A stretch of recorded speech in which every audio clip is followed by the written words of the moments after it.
De jeito nenhum, ele pode. Ainda mais que a mensagem de hoje de manhã vai mexer com ele, né? Josué está envelhecendo. Josué está envelhecendo. Irmãos e irmãs, que privilégio participar dessa festa, né? Aqui choveu pouco, amados, mas em Angra choveu muito. A gente recebeu alguns vídeos agora pela manhã, muitas ruas alagadas, e quem conhece Angra sabe aqueles morros, encostas, e logo irmãos tiveram dificuldades de estar na igreja, outros conseguiram chegar, mas a despeito de toda essa situação, eu estou muito feliz, Débora está muito feliz, nós estamos felizes de estarmos aqui com este povo tão querido, participando desta vitória, desta celebração. Amados e amadas, como foi perceptível ontem a presença do Senhor em nosso meio. Um ambiente de graça, graça mesmo, né? Como a irmã nos ministrou com esta canção, porque gratidão vem de graça. Estar agradecido vem de graça. E nós estamos aqui porque entendemos de que o nosso Deus tem abençoado o seu povo. Que história, amados. Vamos trocar? Que história de superação, de fé, de dedicação, enfim, uma coisa linda mesmo e extraordinária. Deus tocou em meu coração para compartilhar com os amados no livro de Josué. Então já vá abrindo a sua Bíblia, por favor. E o livro de Josué é o livro da conquista. É o livro que faz a ponte entre a lei de Moisés e o povo já na terra,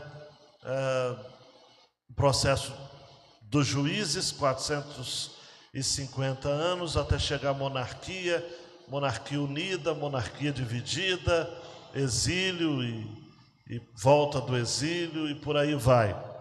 Mas o livro de Josué, ele é o livro do hiato. Ontem eu usei essa expressão, né? Aquele hiato que fica na história, e não existe vácuo na história, né?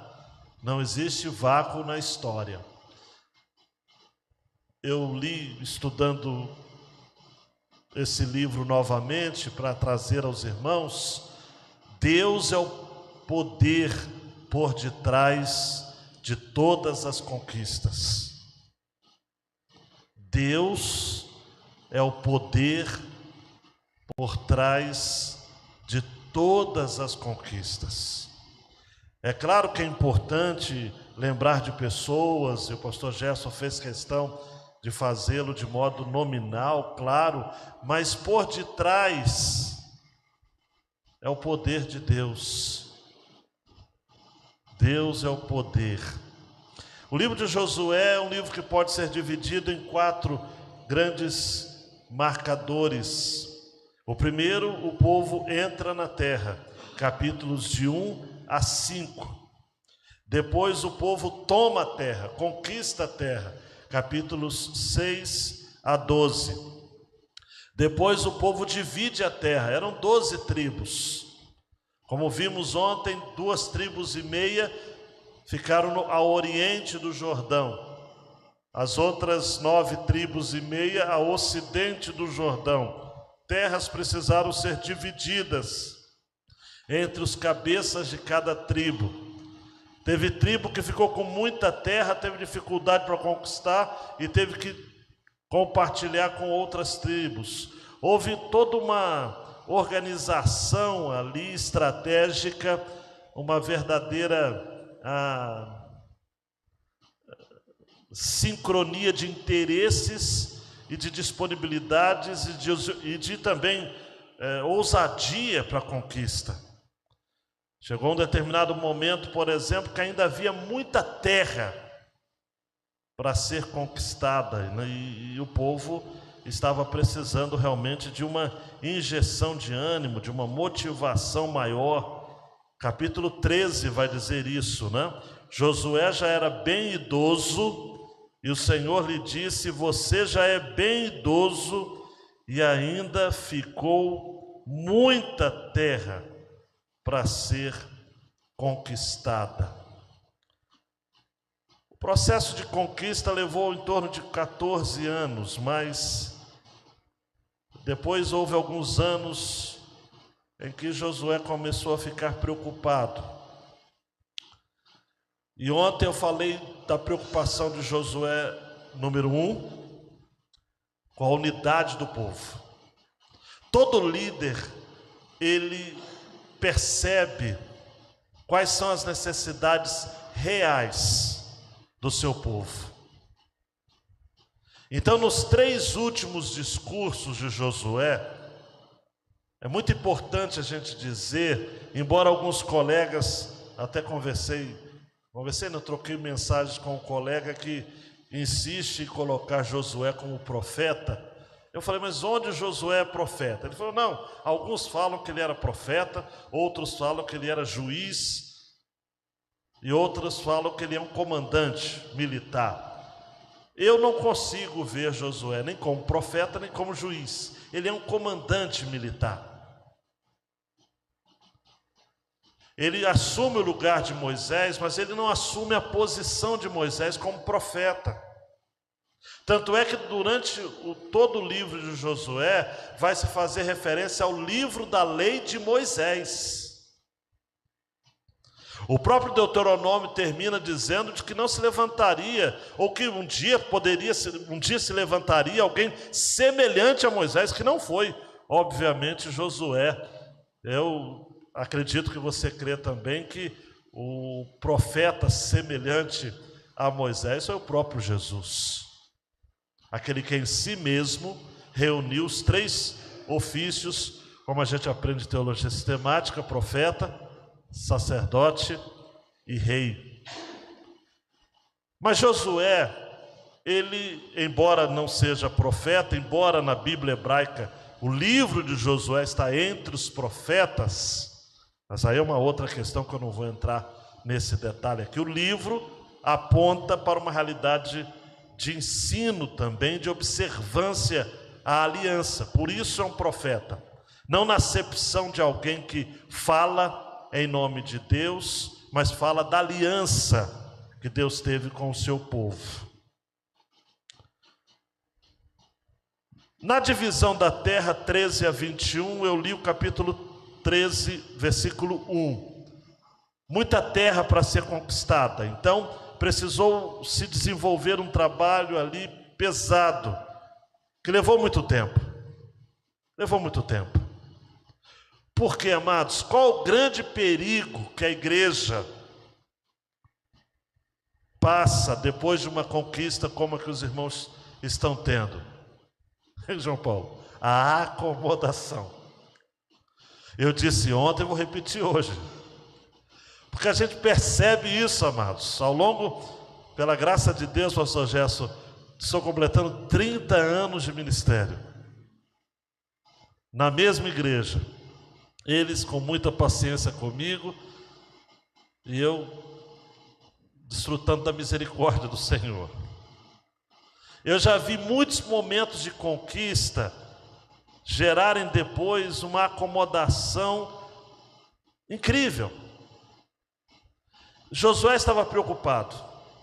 Então no capítulo 22, que foi a mensagem de ontem, nós vimos um trecho, porque quando as 2,5 tribos tiveram que retornar para estabelecer-se na terra, lembrando que apenas os soldados, tá? Porque eles deixaram esposas e filhos do outro lado do Jordão. Então eles estavam cansados, alquebrados de anos de batalha. E chegando lá, eles resolveram estabelecer um altar, que eles chamaram de altar de testemunho.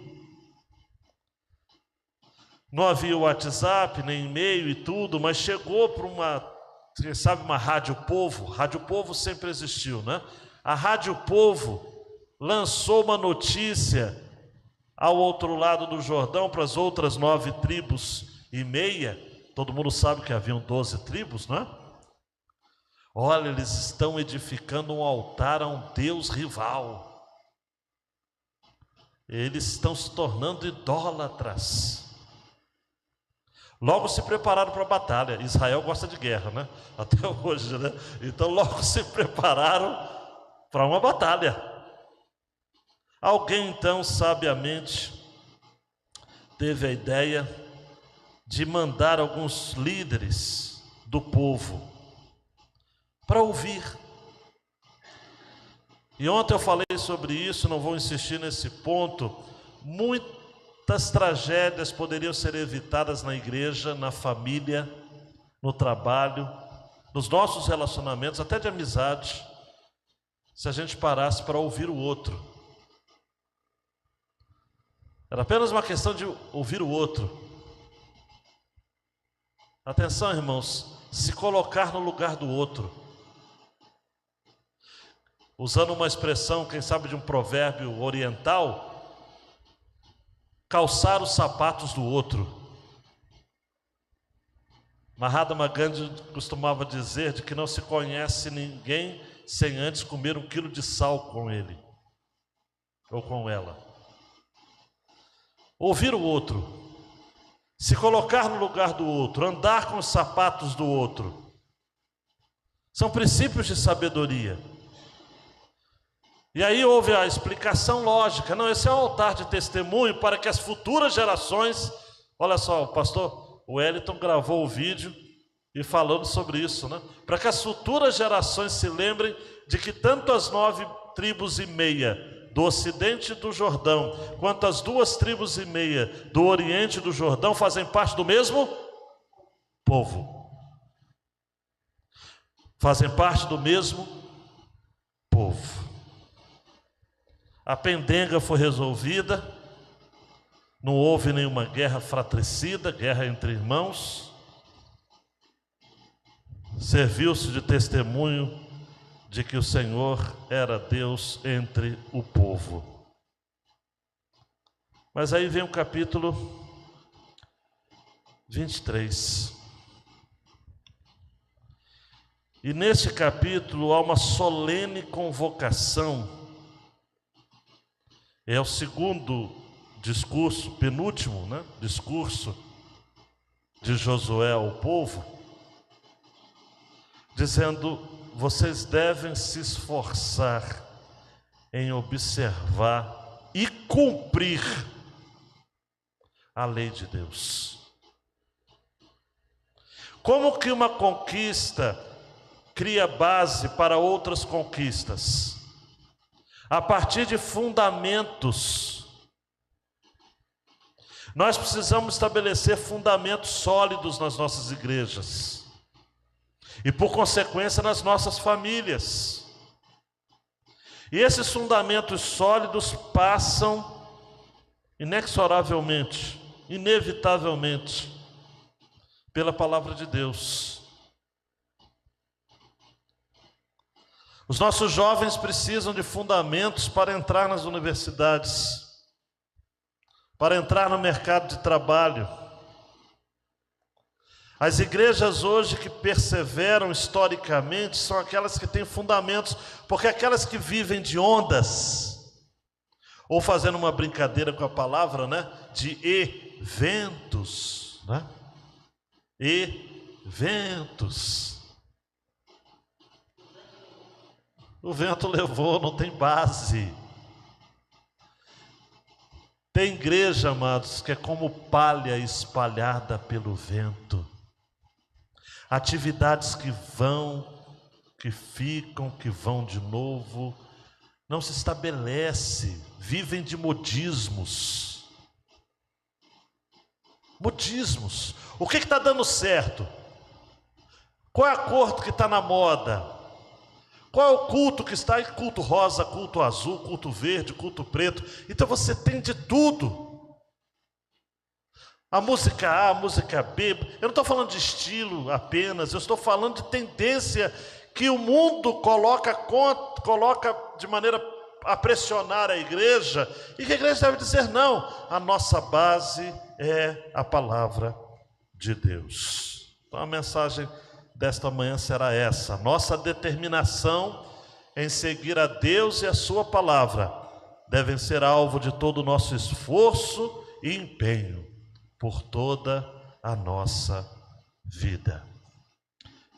Vamos ler os primeiros 13 versos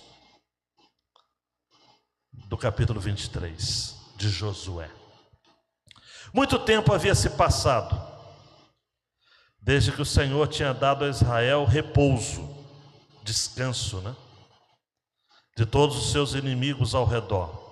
Josué agora já era bem idoso mesmo.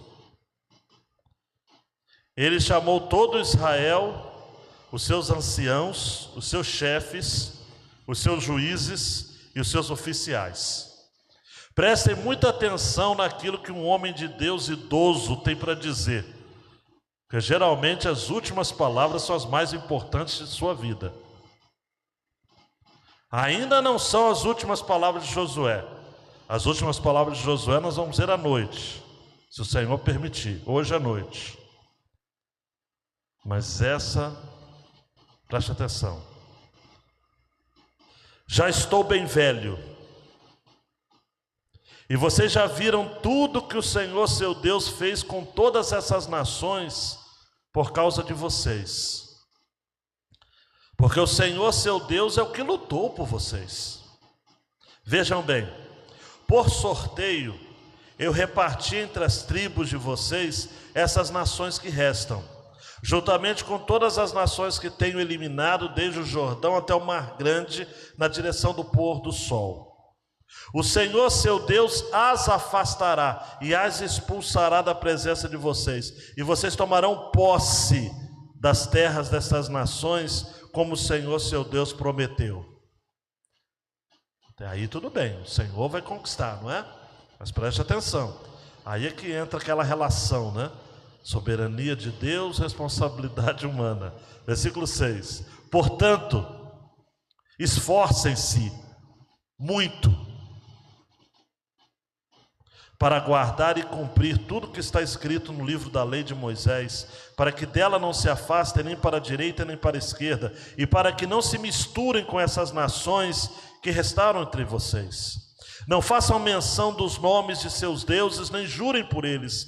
Não sirvam, nem adorem esses deuses. Pelo contrário, apeguem-se ao Senhor seu Deus, como vocês têm feito até o dia de hoje.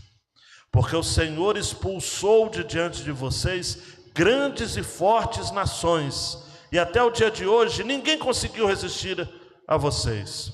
Um só de vocês perseguirá 1000, pois o Senhor seu Deus é quem luta por vocês, como ele prometeu. Portanto, mais um verbo importante aí, empenhem-se em amar o Senhor seu Deus, porque se vocês se desviarem dele e se apegarem ao que resta dessas nações que ainda se encontram entre vocês, e se uniram com elas por meio de casamento, e se misturarem com elas e elas com vocês, saibam que, com certeza, que o Senhor, seu Deus, não expulsará mais essas nações de diante de vocês. Pelo contrário, elas serão um laço, misericórdia, e uma rede para vocês, e açoite nas costas, e espinhos nos olhos, até que vocês desapareçam dessa boa terra que o Senhor, seu Deus, lhes deu. Por favor, Deus, fala mesmo ao nosso coração, no nome de Jesus. Amém. Gente, ao final da conquista, Josué contava, como eu tenho dito, com 90 anos de idade. Segundo Flávio Josefo, ele havia ficado 40 anos no Egito, 40 anos no deserto e 7 anos conquistando a terra. No momento da morte, registrada em Josué 24, 29, a sua idade era de 110 anos. Por isso, e comentaristas concordam de que há um intervalo entre o capítulo 22, que eu preguei ontem, e o capítulo 23, que eu estou lhes pregando agora, um intervalo de 20 ou 23 anos. Josué logo sairia de cena, e ele queria exortar então o povo. Richard Hess vai dizer de que esse sermão que Josué, no final de sua vida, apresenta a Israel, tem um propósito, e o propósito se parece com aqueles testamentos dados no leito de morte por outros líderes de Israel. Depois você confere. Jacó, em Gênesis 48 e 49. José, em Gênesis 50, 22 e 26. E Moisés e Davi, 1 Reis 2, 1 a 9. Moisés, lá no finalzinho de Deuteronômio. No que diz respeito a Moisés, como eu já disse, Deuteronômio, a parte final, resumo aí da sua fala, mas na realidade o livro todo de Deuteronômio é como se fosse um último sermão de Moisés. Nos casos de Moisés e Josué existe escolha quanto àquilo que o destino será. Nos dois casos, tudo dependerá da decisão do povo. Assim como Moisés, Josué relembra o povo de tudo aquilo que Deus havia feito e cobra deles fidelidade. É muito importante a gente nunca perder a nossa visão do retrovisor da história. É muito importante, ao longo dos anos de conquistas, olharmos para trás e vermos aquilo que de fato Deus tem feito. É isso que Moisés propõe aqui, que Josué propõe aqui. Ele não tinha nada de novo para anunciar. Ele queria apenas, para usar um verbo que Moisés vai usar em Deuteronômio 6, inculcar as velhas verdades em suas mentes. Já havia se passado muito tempo, o Senhor já havia dado repouso, Ele estava próximo ao ocaso da sua vida. Ele chama o seu povo, diz: olha, eu já estou bem velho. É que eu não li o versículo 14. O versículo 14 ele diz: eu sigo pelo caminho de todos os mortais. E eu quero apelar ao coração de vocês, eu quero fazer uma solene convocação. Esforcem-se para guardar e cumprir tudo que está escrito na lei de Moisés, versículo 6, e empenhem-se em amar o Senhor seu Deus, versículo 11. Eu estou bem velho, mas eu ainda tenho um recado para vocês. Deus nos colocou sobre o repouso, mas como mais tarde um profeta de Deus vai dizer, este não é o nosso lugar de descanso. Nós estamos, amados e amadas, vivendo um tempo onde temos o lugar de descanso, o próprio Jesus, mas ainda não estamos no tempo do descanso eterno.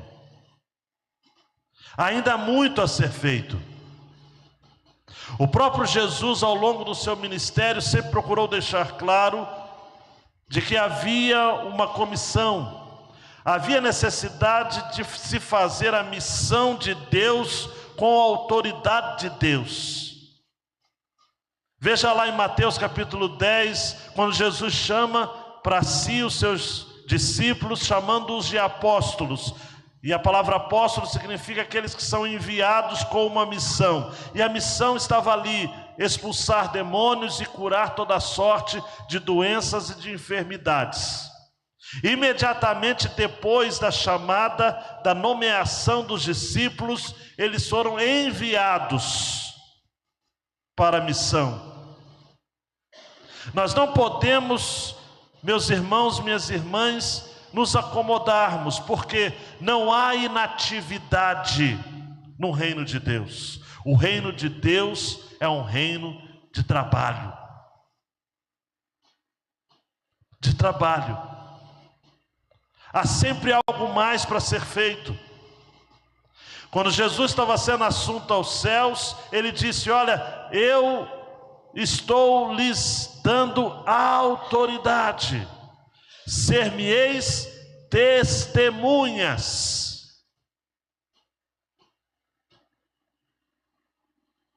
Claro, em todo o tempo o Senhor é quem havia lutado por Israel.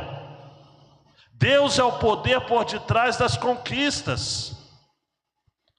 Você reparou comigo aqui na leitura, no versículo, capítulo 23, no versículo 2, que ele vai dizer o seguinte: olha, o Senhor seu Deus é o que lutou por vocês. Isso está claro. É só ler o livro de Josué por inteiro, mas principalmente os capítulos 1 a 21, que você vai ver. Deus é o agente de todas as mudanças, de todos os processos. Ele fez tudo acontecer.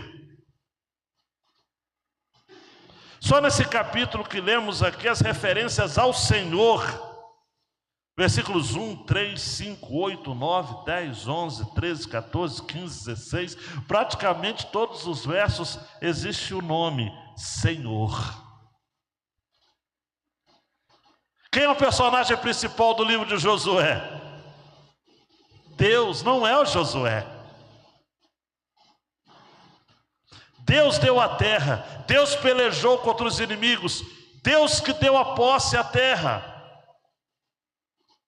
Em todo o processo que esta igreja viveu ao longo desses 2, 3 anos, eu estou me referindo apenas a essa última conquista, essa conquista última não, essa conquista recente. O Senhor esteve com vocês, vocês viram o Senhor, a atuação do Senhor. Na história de Israel foi a mesma coisa. Você não pode, queridão e queridona, não quero lhe cansar, mas você não pode entender o livro de Josué sem ler Êxodo 34.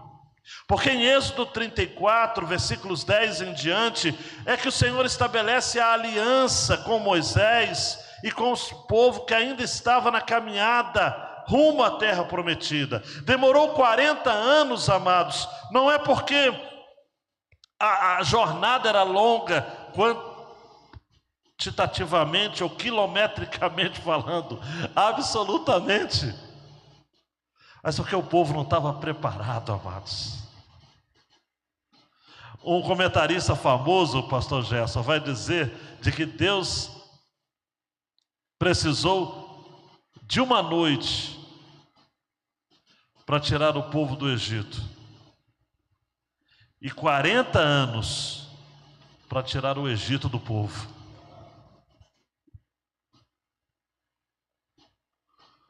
É incrível isso. Mas chega um tempo, está lá em Êxodo 34, que o Senhor diz assim: olha, eu faço uma aliança. Diante de todo o seu povo farei maravilhas. Versículo 10 do capítulo 34 de Êxodo. Farei maravilhas que nunca foram feitas em toda a terra, nem entre nação alguma, de maneira que todo este povo em cujo meio você está veja a obra do Senhor, porque coisa terrível é o que eu faço com você.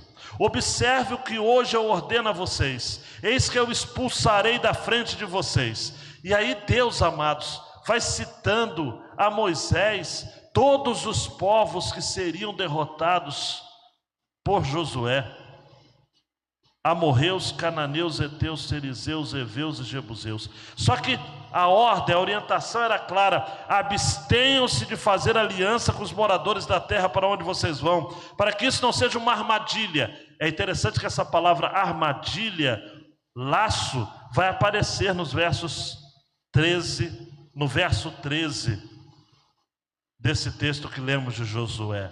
vocês não façam aliança com os moradores dessa terra, para que eles não sejam armadilha.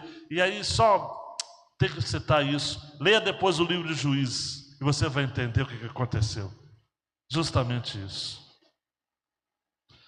Os povos cananeus que ficaram na terra porque não foram expulsos, algumas tribos, temendo, fizeram alianças com esses povos. E por isso, durante 450 anos, houve aquilo que estudiosos chamam de o ciclo de juízes. O povo pecava, Deus mandava um povo para oprimir. Uma outra nação cananeia para oprimir o povo de Deus. O povo de Deus clamava, Deus enviava um libertador. Deus dava vitória, tinha um período de paz. O povo pecava, Deus levantava uma outra nação da terra. E esse ciclo se repetiu durante 450 anos.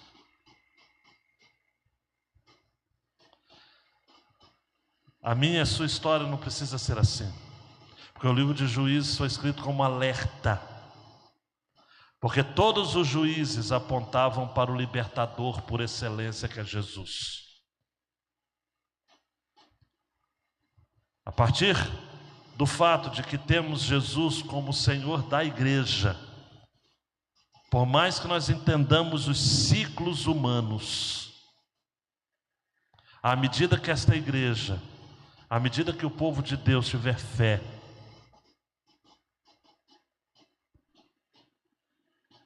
e fé é confiança irrestrita, e como foi citado aqui, que fora dito pelo pastor Wellington, fé e dúvida não caminham juntas.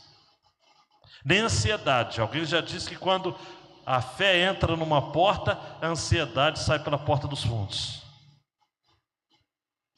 Não tem como. Mas a orientação deveria ser essa: derrubem os altares deles, voltando a Êxodo, quebrem as suas colunas, cortem os postes da deusa Aserá, porque vocês não devem adorar outro Deus, pois o nome do Senhor é zeloso, Ele é Deus zeloso. Não façam aliança com os moradores da terra, para não acontecer que em se prostituindo eles com os deuses e lhes sacrificando, alguém os convide e vocês comam dos seus sacrifícios. Também para que não aconteça que vocês escolham para seus filhos mulheres do meio das filhas deles, e estas, ao se prostituírem com os deuses que adoram, façam com que também seus filhos se prostituam com seus deuses. Não façam deuses de metal para vocês. Josué aqui está praticamente repetindo esse sermão de Moisés, de Êxodo capítulo 34. Ele vai dizer, olha, esforcem-se, versículo 6, para guardar e cumprir tudo aquilo que está escrito.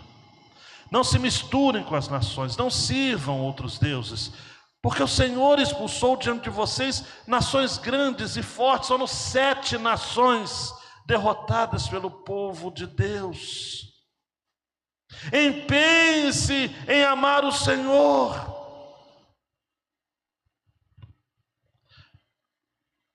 O verbo esforçar, no versículo 6, significa ser corajoso. É um verbo que também tem a ver com ser persistente, resoluto. É ter o cuidado de fazer como o Senhor seu Deus lhes ordenou. Amados e amadas, no reino de Deus não existe lugar para originalidades. Nós temos que seguir aquilo que foi escrito. Foi escrito. Recentemente, para alguns alunos, eu disse o seguinte: hoje ninguém pode dizer assim diz o Senhor, porque não há profetas nesse sentido no nosso tempo hoje. Hoje o homem e a mulher de Deus não diz assim diz o Senhor, mas diz assim diz a Bíblia. Billy Graham ficou conhecido com essa expressão: a Bíblia diz, a Bíblia diz, a Bíblia diz. Nós somos o povo do livro, amados. Hoje nós estamos com o livro de Deus à nossa disposição. E essa recomendação segue nessa direção de exclusividade. Se temos um Deus exclusivo, um Deus, para usar a expressão de Êxodo capítulo 34, um Deus zeloso, ou na versão mais literal, um Deus ciumento.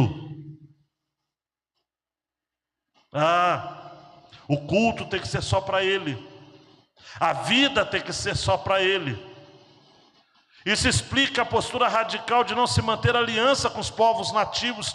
Mas isso não aconteceu, e ao longo da monarquia isso não vai acontecer, e ao longo do exílio o povo vai refletir sobre isso, e na volta do exílio, leia o livro de Esdras, leia o livro de Neemias, e você vai ver que mulheres estrangeiras tiveram que ser dispensadas porque haviam casamentos mistos.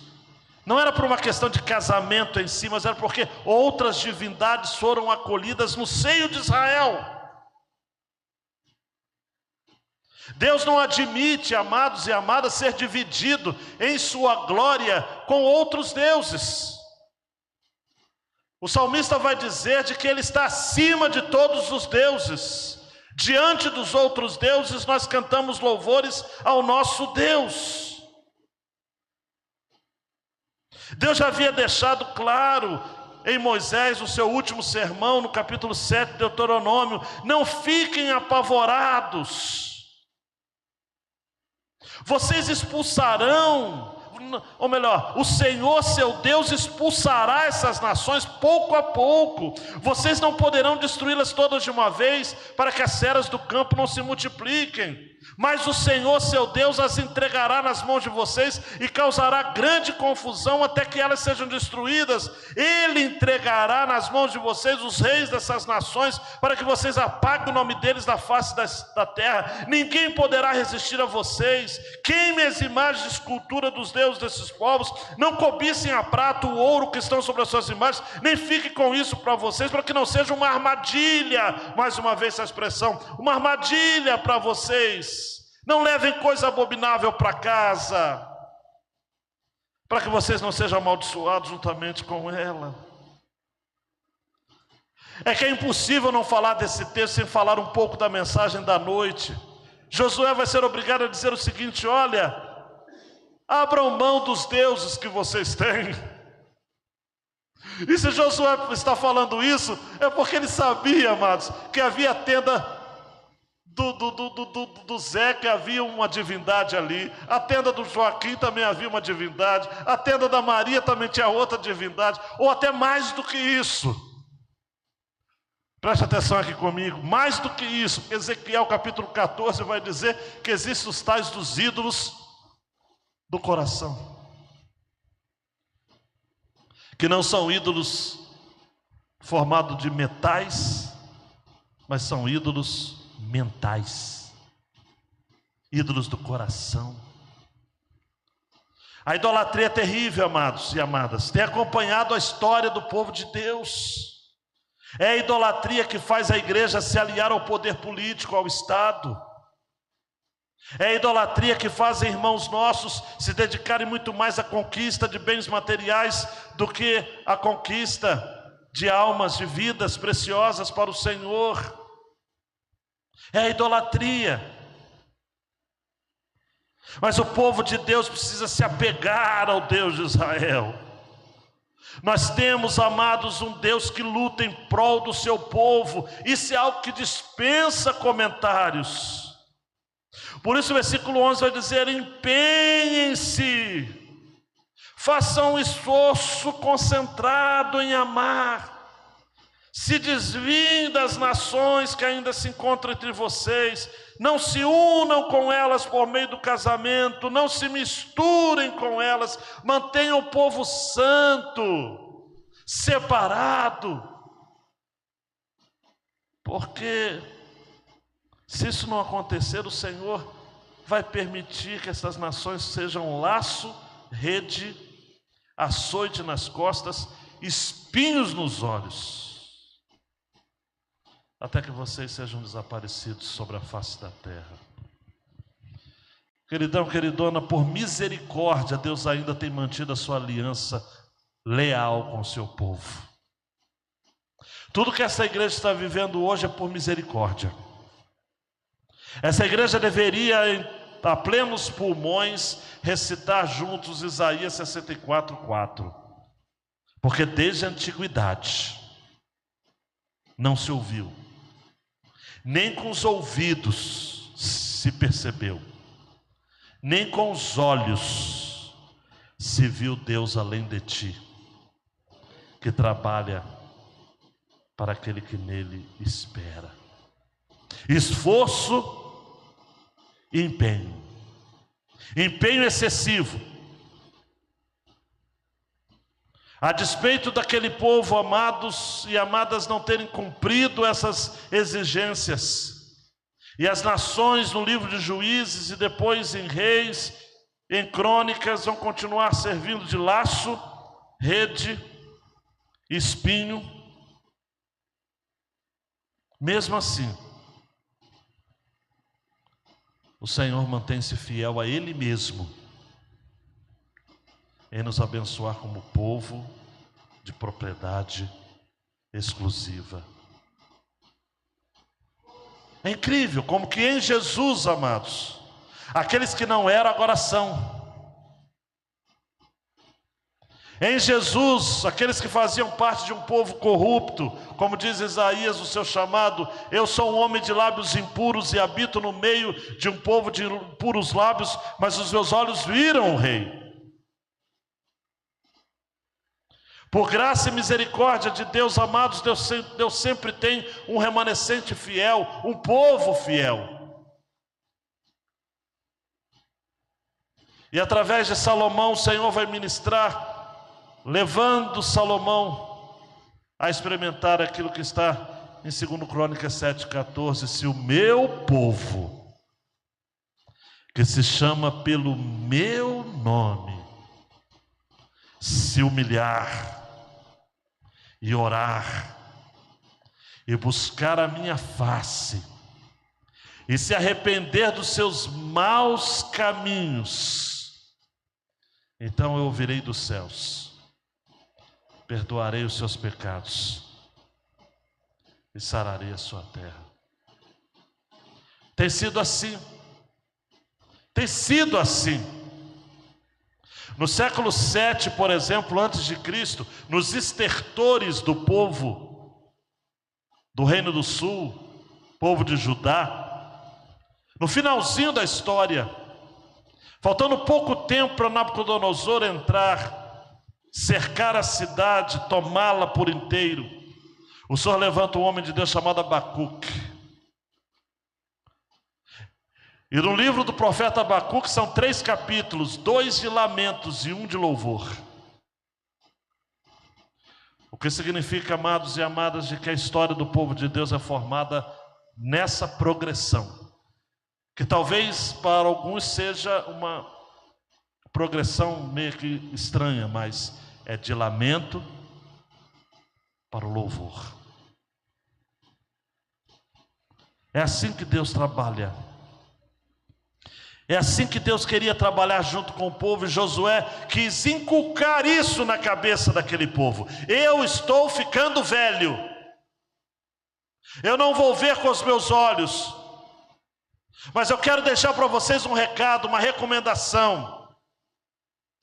Mantenham-se fiéis à lei do Senhor, se apeguem, não adorem outros deuses, não se casem com mulheres idólatras, porque senão elas vão servir de laço, armadilha e espinho.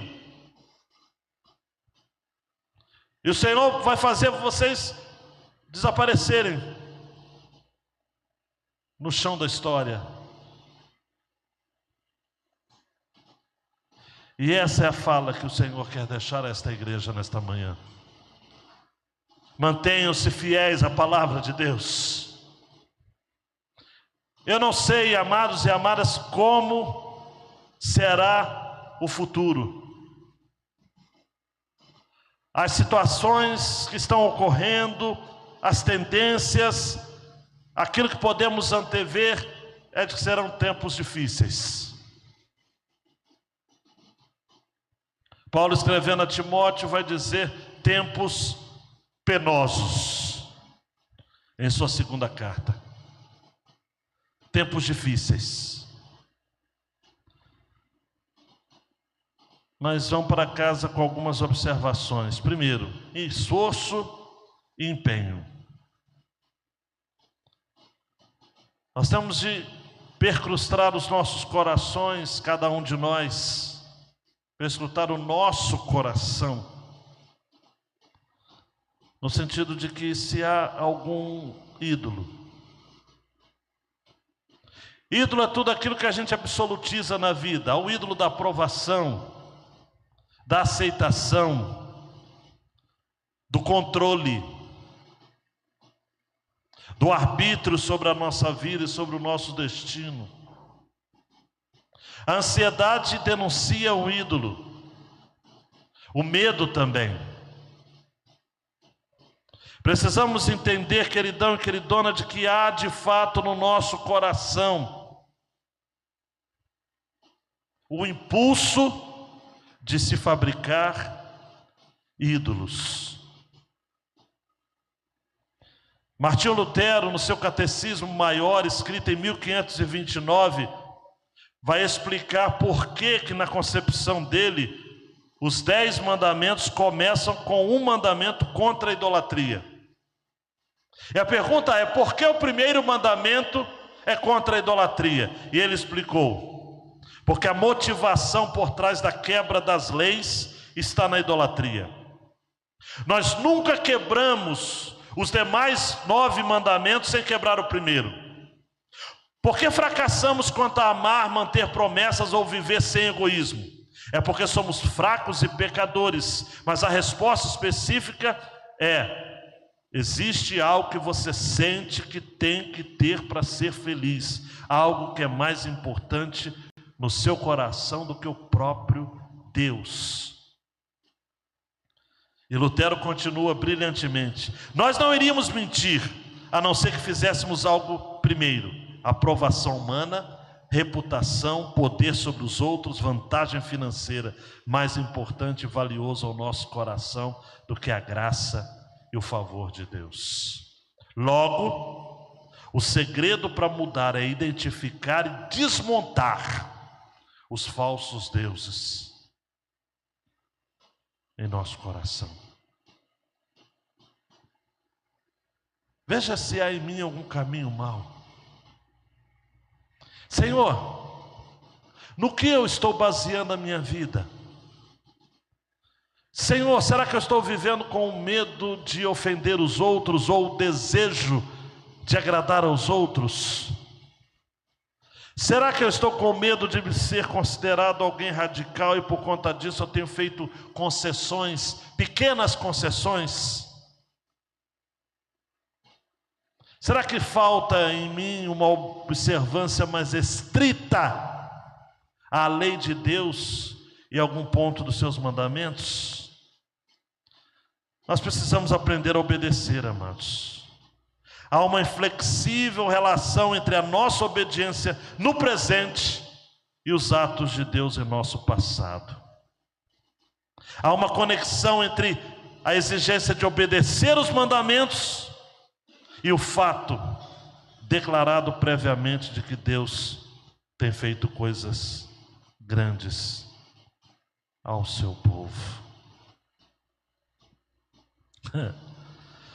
Por isso que em João 14, Judas Tadeu vai chegar para Jesus e vai dizer: por que razão o Senhor se manifesta a nós e não ao mundo? É interessante a pergunta de Judas Tadeu, porque ele diz o seguinte: por que tudo aquilo que o Senhor fez entre nós, o Senhor de repente não faz isso no mundo inteiro? Por que o Senhor não transforma tudo isso em um show pirotécnico para alcançar o mundo inteiro? Não é uma pergunta lógica, eu julgo que imatura, mas lógica. E Jesus disse: não. Se alguém me ama, guardará a minha palavra, E o meu Pai o amará, e viremos para ele e faremos nele morada. Em outras palavras, Jesus está dizendo o seguinte: o meu negócio não é com o mundo, o meu negócio é com o coração do homem. Eu quero fazer grandes coisas a partir da história de cada um. Eu quero fazer grandes coisas através da vida de cada um. Faremos nele morada. Por isso que o cristianismo não pode, amado, ser aceito por uma nação. Existem nações islâmicas, mas não existem nações cristãs.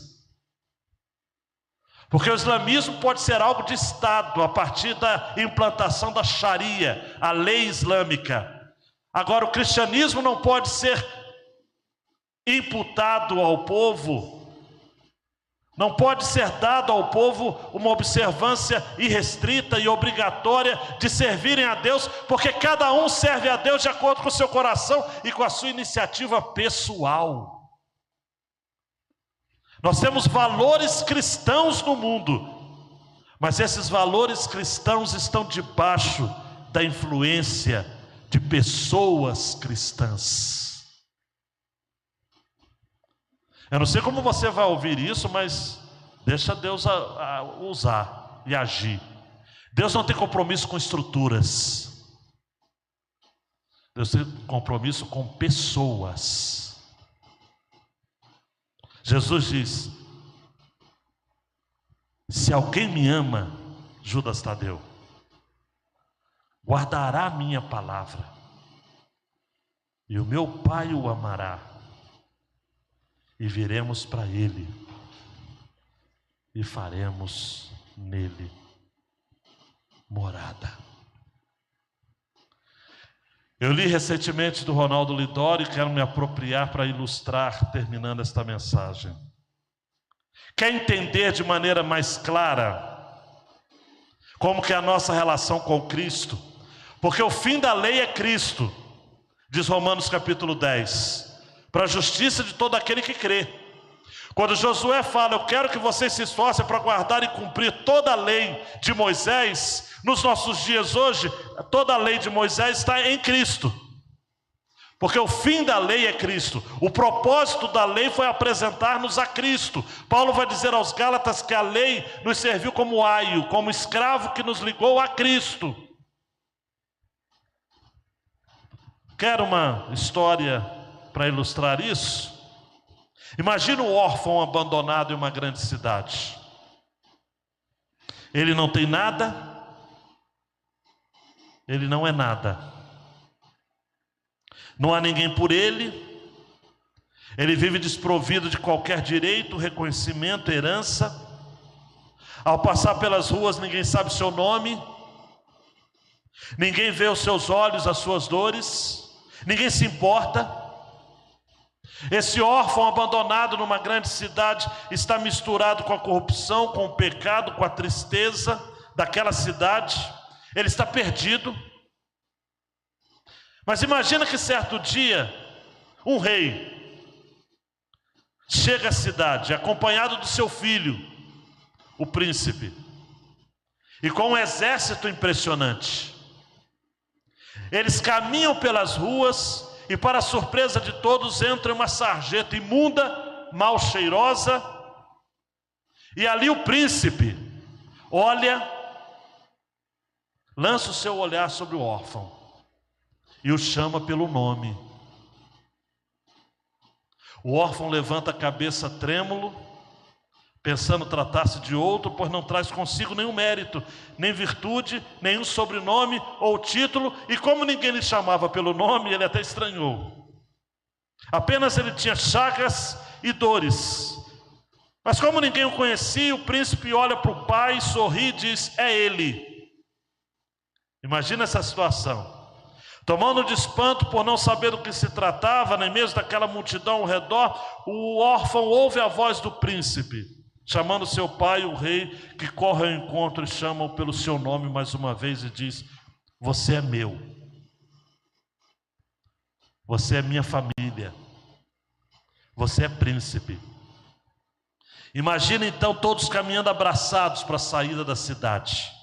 O príncipe sorridente diz ao órfão que há tempos esperava por aquele momento e jamais se separariam novamente.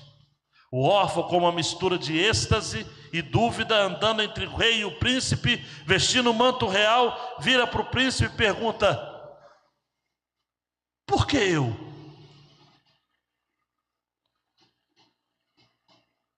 E o príncipe diz: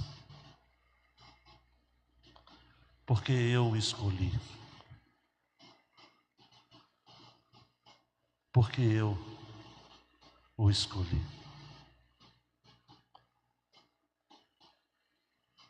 Paulo vai dizer em Romanos: mas Deus dá prova do seu amor para conosco, em que Cristo morreu por nós, sendo nós ainda pecadores. E João vai dizer na sua primeira carta, no capítulo 3, vejam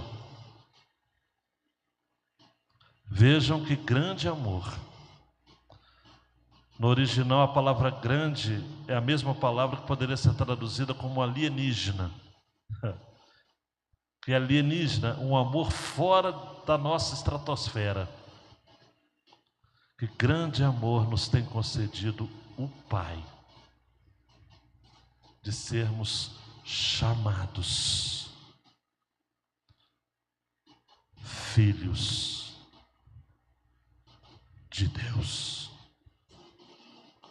Você deve estar perguntando, mas por quê? Porque Ele nos escolheu. Abaixe sua cabeça, meu queridão, minha queridona, e pensa sobre isso. Pensa sobre essa verdade. Pensa nessa dádiva.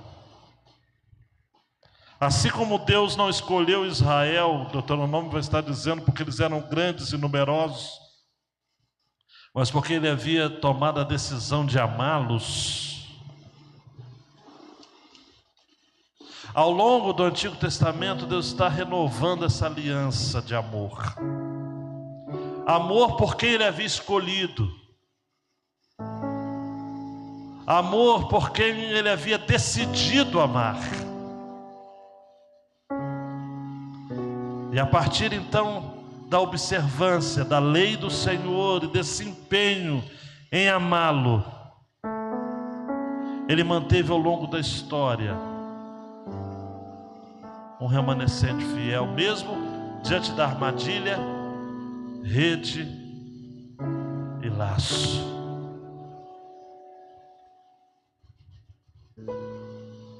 E Jesus, no Evangelho de João, no capítulo 15, vai dizer isso: vós não escolhestes a mim,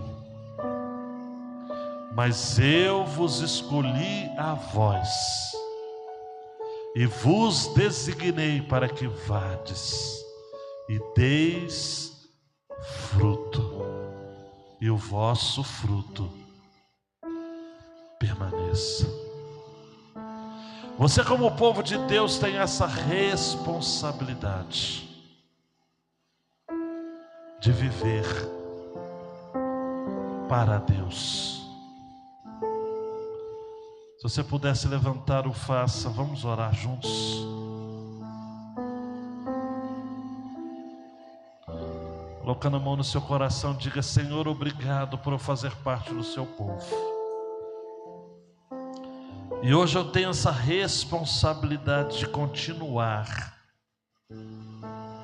essa história, olhando para as conquistas, crendo que Deus é o poder por detrás de cada uma delas, e inclinando meu coração para observar a sua palavra, os seus princípios, a partir da observância e da obediência pessoal. Não basta ser parte de uma instituição, não basta ter o meu nome associado a um organismo. Deus não tem compromisso com generalidades. O nosso Deus é um Deus das especificidades. É o Deus do coração. Eu faço com você, diz o Senhor. Eu faço com o meu povo. Todos os que me amarem, todos os que me ouvirem, todos os que observarem a minha lei. E chegará um tempo, meu queridão e minha queridona, que vamos conquistar definitivamente aquilo que nos está reservado. Enquanto esse dia não chega, permaneçamos fiéis. Esta é a orientação. Deus, teu povo está com o coração entregue ao Senhor. Nesse desejo, nessa oração de se entregar por inteiro como povo, como pessoas, como famílias. Meu Deus, o mais importante que fora dito nesta manhã é justamente este ponto. Deus quer ser o primeiro nas nossas vidas. Aquele que nos escolheu, nos amou, quer ter a atenção restrita, a lealdade exclusiva. Deus não admite dividir a sua glória com ninguém. É um Deus ciumento, zeloso pelo seu nome e pela sua glória. Que o teu povo nesta manhã, humilde e solenemente, declare servir ao único Deus, em o nome do Senhor Jesus. Amém. Sacete, queridão, queridona, por favor. E à noite vamos ver este compromisso apresentado-nos nesta manhã no capítulo 23. Alcançando a família. Josué coloca-se como modelo e diz que ele já havia tomado a decisão. E agora coloca diante do povo essa possibilidade de escolher: servir ao Senhor ou aos deuses dos outros povos. À noite venha para ser exortado junto com a sua família a dizer como Josué as palavras mais lembradas do livro de Josué, né? Eu e a minha casa serviremos ao Senhor, mas que não é dita ou não foi dita solta. Ela foi dita num contexto de aliança. A gente vai ver juntos logo mais, querendo o Senhor. Amém, que bênção. Te convido a se colocar em pé mais uma vez e a cantar conosco, porque Deus nos concedeu maravilhas pelo teu poder, pela fé que nós temos nele, como acabamos de apreciar a palavra de Deus falando nos nossos corações. Então vamos cantar com muita alegria. Novo dia, novo tempo, a fé faz aparecer.